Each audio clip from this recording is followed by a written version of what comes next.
Hüceyrəsində 28 xromosom olan dişi bitkinin çiçəyi, deməli kök hüceyrəsi deyirsə somatik hüceyrəsidir. 2 eni bərabərdir 28-ə.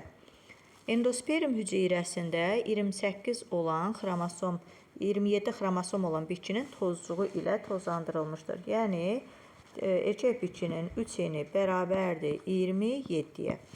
Çarpazlaşmadan əmələ gələn hibrid bitkinin dölsüzlüyü Karpatyenko metodu ilə aradan qaldırıldıqdan sonra əvvəlcə bunları çarpazlaşdırsaq, bunun eni bərabərdir 14-ə, bunun eni bərabərdir 9-a. Bunları çarpazlaşdıranda 14-ün üzərinə 9-u gəlirəm, edir 23. Daha sonra Karpatyenko metodu deməli aradan qaldırıldıqda Karpatyenko metodu ilə 23-ü vuruq 2-yə 46 edir. Deməli 4 enimiz bərabər oldu 46-ya. Və 3 somatik hüceyrəsində cəmi neçə xromosom olar? Bir somatik hüceyrəsində 46 xromosom varsa, 3 somatik hüceyrəsində x qədər, x-imiz də bərabərdir 46-nı vuracağıq 3-ə, böləcəyik 1-ə, cavabımız edəcək 138 xromosom edir. Doğru variantımız C variantı olmuş olur.